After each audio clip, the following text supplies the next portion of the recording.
Hi, it's Natasha. And Khalil. And we are the co-hosts of WokeNFree. Thank you for tuning in to our 169th episode of WokeNFree. If you've been tuning in every week for WokeNFree Wednesday, you know that WokeNFree is all about being real and honest with each other and you. We talk about everything and anything important to us, you, the world, and nothing is off the table. This week, we are meeting author Britt East. But before we dive into a fabulous conversation, it's your favorite time of the day, Tasha's monologue. So without further ado, not only are you listening to this episode, but have you downloaded this episode from WokeNFree.com through the Podbean app? If not, please do. That's how you're able to join the conversation, especially if you want to ask our author guest questions. That's how you have to do that. Now, if you're like, Tosh, we love you, we need you, you're awesome, love you guys. Yes, we love you too. But if you, for some reason, can't download another app on whatever device you're listening to this show on, then just make sure that you're following and subscribed to the show on whatever platform that you're catching this on, right? So, for instance, we get love from iTunes, we get love from TuneIn, we get love from Stitcher, we get love from Google Play, we get love on our YouTube channel, we get love on SoundCloud, iHeartRadio, Spotify. We're on 30 plus channels. So just make sure wherever you're catching this, you're giving us love. And then, of course, sharing is caring absent COVID-19. I can't wait to stop saying that once this pandemic is over. But I say it because it's our reality, guys. And we have to make sure that we are being vigilant with what's going on because things are getting scary. And so let's not share COVID-19. Let's not share racism, bigotry, discrimination, any of those things. But let's do share WokeNFree, especially when we have guests like Britt East. So make sure you do that. And of course, you can always connect with us on social media and spread the word, especially about the episode, on Facebook, Instagram, Twitter, YouTube, TikTok. Yes, I said TikTok, and Pinterest at WokeNFree. And then, of course, if you have 90 seconds, yes, what can you do? You can do a lot. You can, have a non-effective nap. You can make white rice. You can also review the show. And so where do you do that? Go to WokeNFree.com, go in the listen tab, and then pick your platform of choice where you'd like to review us. Thank you for your 5-star reviews. Fabulosity. Muy bueno. Oh, it's amazing, guys. So with that, scene end. Now, what's really great is before we can dive into the conversation with Britt, I think it's critical to share just how amazing he is. So Britt East is an author, speaker who uses his experience, strength, and hope to challenge and inspire change-oriented gay men to get down to the business of improving their lives. With over 2 decades of personal growth and development experience in a variety of modalities such as 12 steps, nonviolent communication, yoga, meditation, talk therapy, and the Hoffman process, Britt is committed to building a personal practice of self-discovery that he can then share with gay men everywhere. He lives in Seattle with his husband and their crazy dog. So on WokeNFree.com in the episode, you'll be able to access their website, his social media. He's really fun. He's active on social, so you definitely want to connect with him. And a main part of why we wanted him on the show was because he has a really interesting book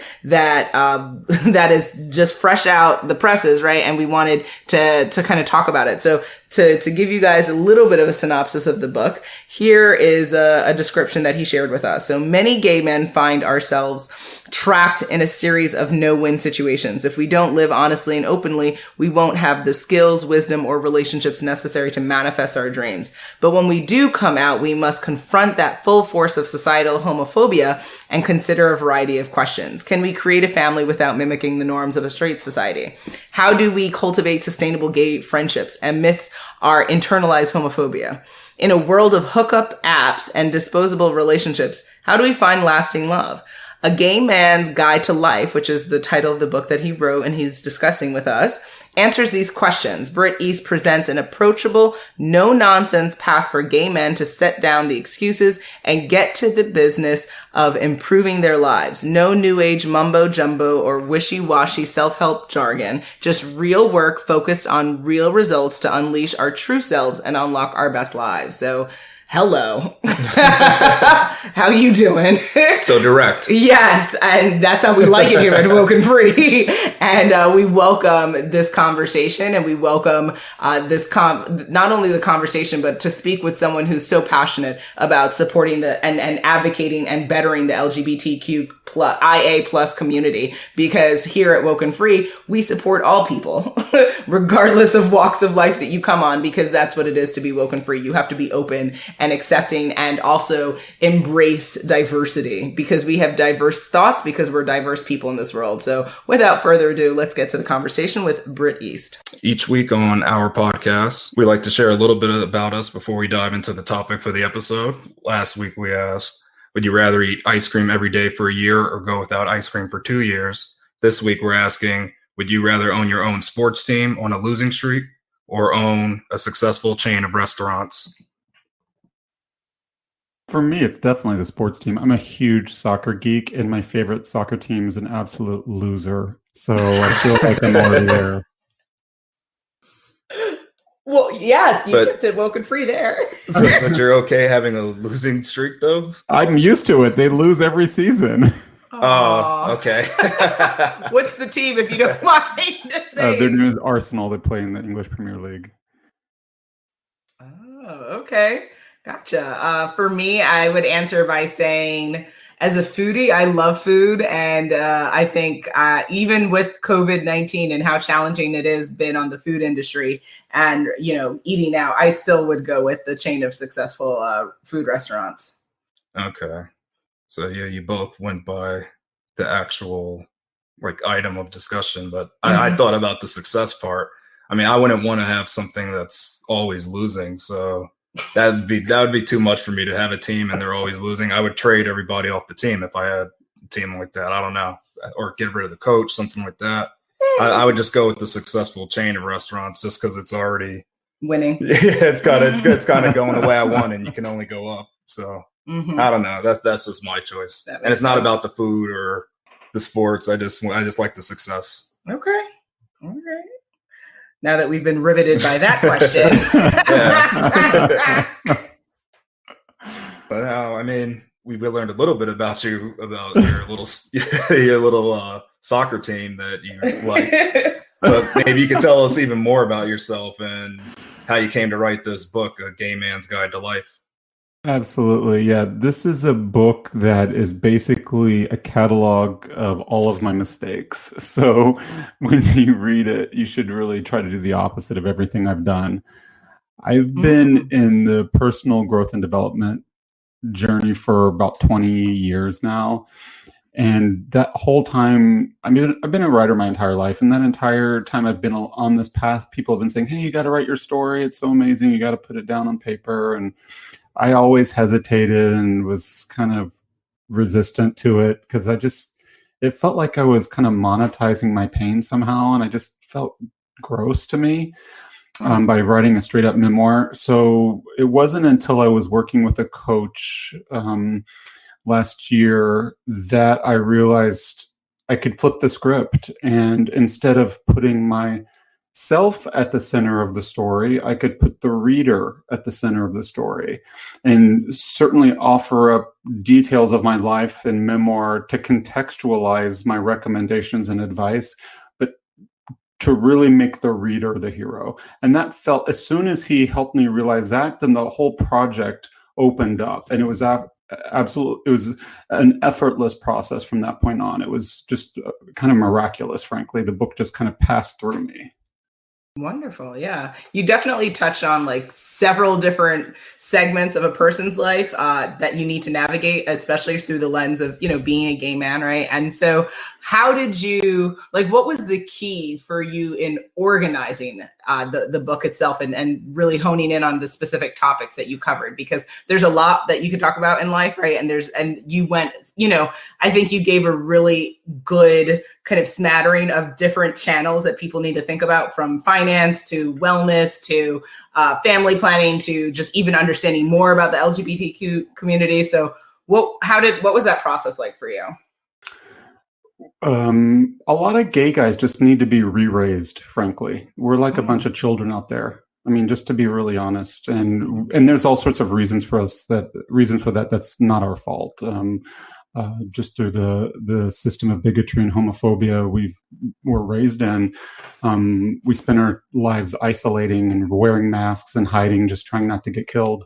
And so I just had to start at the beginning, and I thought through just logically all the different facets of life: body, mind, spirit, finances, career, love, friendship, family.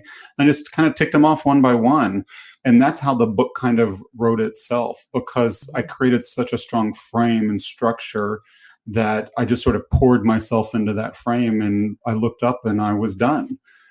So I just thought of it as kind of kitchen table wisdom that any gay person should know to navigate the world, thinking that, you know, maybe I could be the family that they never had if they were ostracized or estranged from their family, or just need to fill in some of the gaps that they missed along the way. Beautiful.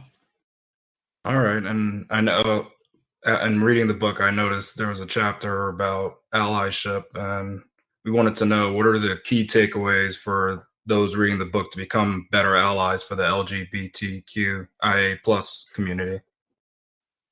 Well, like all people, we want to be seen as fully realized, complex individuals. We don't want to be anybody's accessory.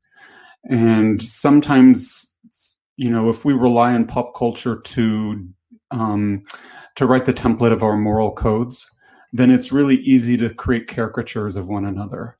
And like a lot of other minority groups, there's a lot of cliches and caricatures about gay men out there that don't serve any of us. So the first step into allyship, I think, of any group is to see members of that group as full-fledged, complex human beings, and to stop, you know, to resist your assumptions, to stop painting with broad strokes, and to really get to know one another.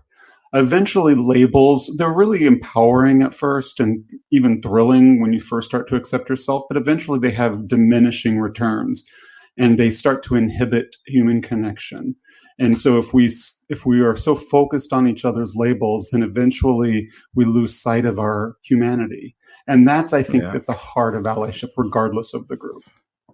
Yeah, that's definitely a good point. It seems like right now we're trying to see how we can divide each other more, at least in this country, and it's definitely the wrong way. We should all be uniting over our humanity. That's what's at the center of all of us. And it's hard. The stakes are so high, and it's really difficult. Where do we draw those lines? What are the deal breakers? What are the deal makers? And it's gut wrenching. But you know, I guess I try as hard as I can to find ways to rule people in rather than rule them out. Wonderful. And when it comes to writing and kind of being as honest and open as you were there anything that you were like hesitant about writing about? And if so, why and what was that material? Yeah, absolutely. That really gets to the heart of my reticence at the beginning was, you know, before I wrote the book, was not only because of the kind of icky feeling I had about monetizing my memoir, but it was also because so many people, all of them that, you know, touch my life, are still walking the planet. And my guiding principle was to first do no harm. And I came up through the 12-step program, and I kind of adopted some of the principles that program uses, namely anonymity. And so there's really no names in the book. It would be really tough to reverse engineer who the folks are unless you were, you know, really in the intimate circle. And so I wanted to hopefully strike that balance between being raw and real to my very core, much like you do on your podcast, yet still protecting the dignity of others and allowing, you know, creating space for grace and room for redemption. Fantastic. Well, now we're all dealing with the pandemic and everything. How has COVID-19 changed navigating life for you as a gay man? I'm really fortunate in that I've worked from home for years, as has my husband. We're both, you know, exceptionally healthy in general and have had really no direct impact from the pandemic. So we're exceptionally fortunate. But, you know, it's tough being quarantined with your spouse in a tiny house. as maybe you guys experience. Yes. And it just requires a lot. And, I'm sure it's also tough to be quarantined alone, or, all the various stories out there. That's actually what I think about continuously, is the millions and billions of stories through this pandemic. It's more than anything in recent history, something that's impacted us universally. And it's so touching and gut-wrenching and heart-rending to think about all the suffering, the myriad ways people are suffering. And so I feel really blessed and grateful for all that I have, because, frankly, a lot of it's not from my doing. And so I just try to take forth all that I can and use it each day to make the world just a tiny little bit better. Wonderful. Yeah. It seems like for us quarantining, I feel like we were doing that before COVID-19, just because we tend to be homebodies, and everyone's like, go out, and we're like, or stay in. Like, we just enjoy the comfort of home and not having to be uncomfortable sometimes, because you go out and you're like, you actually need shoes, and oh my God, right? The small things, but that's not fair to say. We just finished moving, we were unpacking and we were settling into the area. We moved from New York to Arizona. And that's 2,600 miles, and it was a big move, and so when we got here, we were just like, we just wanted to soak up the sun and sit in our pool and not do much. But now and now we have the time. We have the time, and we want to go out now, and it's like, not really. No, COVID-19. Hello, stay indoors, and it's interesting, but I guess with we don't know where you stand politically, but with the new change in order, right? And having Biden and Kamala Harris in the office next year, how do you feel like that new political leadership for the nation is going to impact the LGBTQIA+ community? I am deeply concerned because of the down ballot results, and I'm concerned about the constraints and the media-driven narrative that's already emerging from the results of the election, that it was the center of the party that drove the Democratic win at the presidential level, where I happen to believe it was the progressive movement, especially women of color, that drove the success. And so I'm really nervous that it's going to be same as it ever was. But I'm a pessimist, so maybe that's unfair. But I've been watching Joe Biden for a long time. He's definitely not my guy, but there's no comparison with the other guy. So that's how I voted. And I'm really nervous. I was shocked and appalled by the down ballot results, and I'm about all that it laid bare for who we've always been and truly are in this country. And I'm really, I was really upset for about a week, and I'm coming out of that now just fired up. But man, we've got a lot of work to do. Wow. Okay. So you think it's not going to get better, but do you think it could be worse than current leadership? No, I don't think it. Okay. It'd be hard to be worse than the current leadership. Yeah. I think I'm just worried that it will return. I mean, Joe Biden gave us gay marriage, and for all intents and purposes, he was the one who convinced Obama and others in the administration to move forward with that. Obama was highly resistant at first, and so I'll forever love him for that. But there's so much more that needs to be done, and I'm just concerned and ready to hold him to account for all that needs to be done. And I just don't buy into the kind of panacea that now everything's okay. Well, yes, no, we did not elect Messiah, but I do think that the change is going to foster a bit more unity, and that will be nice to see. As two people of color, it's been really disturbing, right, to see kind of what has happened to our community in this country under current leadership, and it was a bit frightening to think what would happen if we had another 4 years of that. But I think you have a right to be kind of pensive and be like, well, we shall see, right? And I do like that you said you want to hold the person accountable, because I think that's what's been missing in the office for 4 years, right? This lack of accountability, that this person refused to take accountability for anything. and it's not helping matters, right? Like, not, and you can't blame the person for everything, but you do have to, when you take that type of role and you want to be that, like, the El Capitan, then you have to be able to take accountability for what's happening under your watch, whether you directed it or not, or had a hand in it or not. And it's, I think that, at least from Biden's perspective, he seems like he's more willing to take accountability, but yeah, he does. He's admitted to his wrongs in the past. He knows he's made mistakes with the crime bill. No he's come out and said things like, Biden is not our current leader. He's nothing like our current president. There's no comparison, and it definitely depends on how the Senate runoffs go in Georgia for the two Senate seats. If those flip to Democratic seats, that changes the entire ballgame. But if Mitch McConnell is picking Joe Biden's cabinet, and if he's setting the agenda and stopping legislation, if he's picking judges, it doesn't bode that well for us. Of course, the cessation of the moral bleeding of the last 4 years is a huge victory in and of itself, not to mention the symbolism of the new vice president. But I'm deeply concerned that any real change in policies will be moved forward. But I'm just, like I said, I'm a pessimist and I'm a fighter. So that's where I'm coming from. Yeah, for me, like, my family's from Jamaica, so, like, I literally just have been just, like, singing and dancing to Caribbean music every day for Kamala, because I'm like, big up Jamaica, like, yes, my people finally. So it's so I don't know.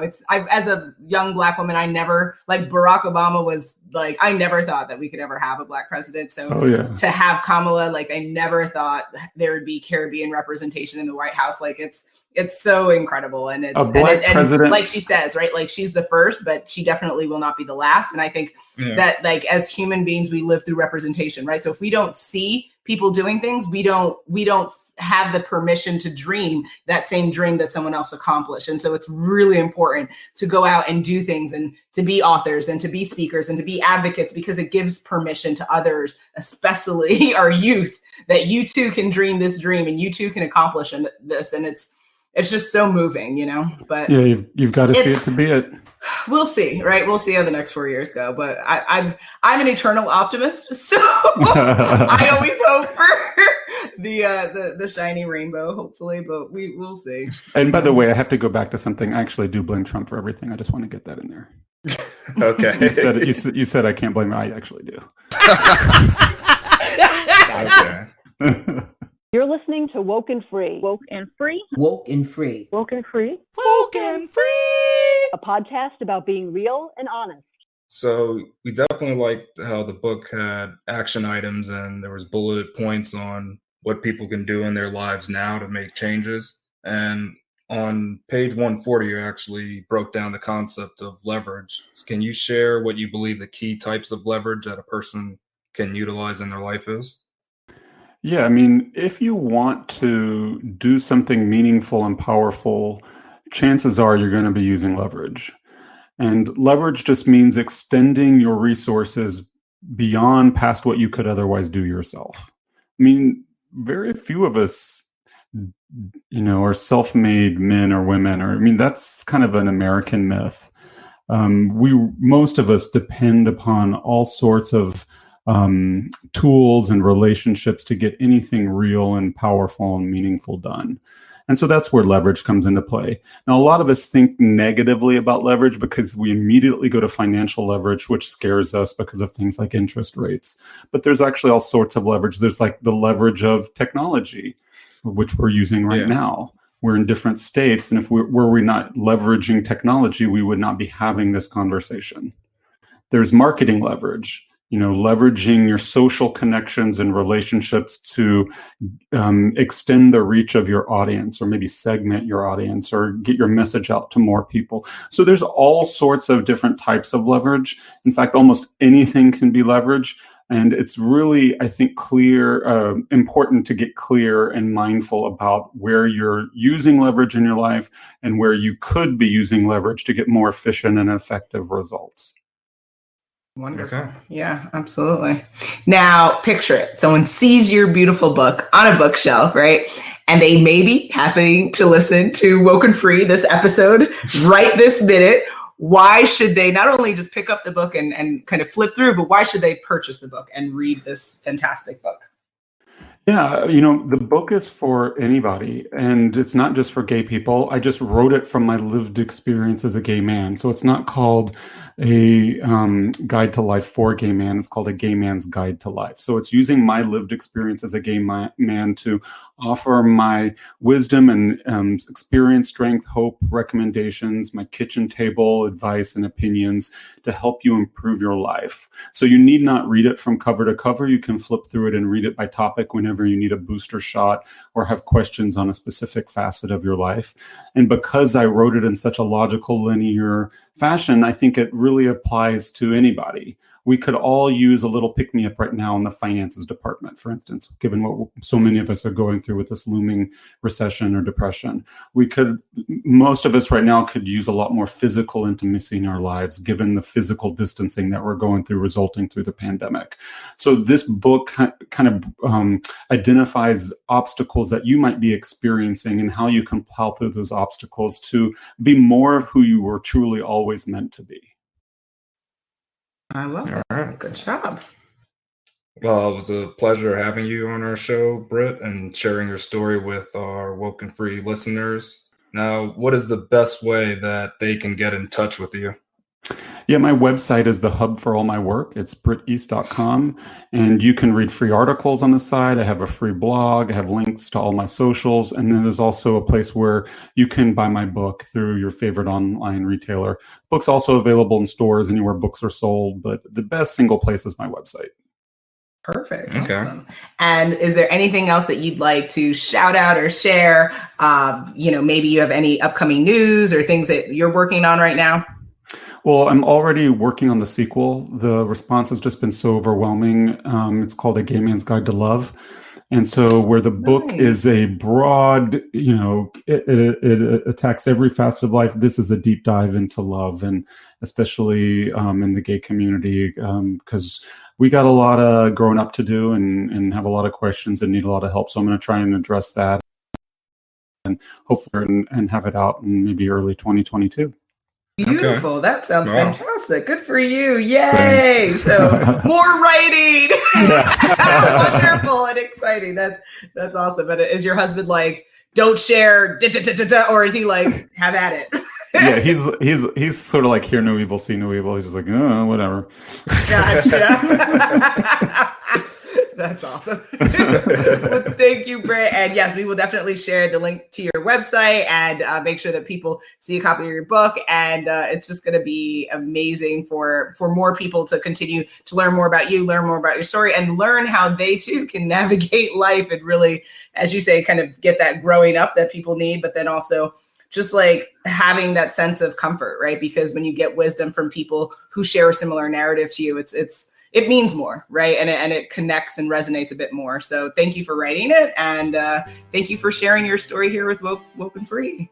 Oh, it was my pleasure. Thank you so much for having me. Absolutely. Thanks. All right. Have a great day. Thank you. You too. Bye. Oh man, we are at that time again. It is coming to the end of our 169th episode of Woke and Free. Quite the episode. Speaking with author Britt East. Will we leave you hanging for what our next episode will be about? Drum roll, please. On our next episode, we will be discussing what's going on with the Native community with COVID-19.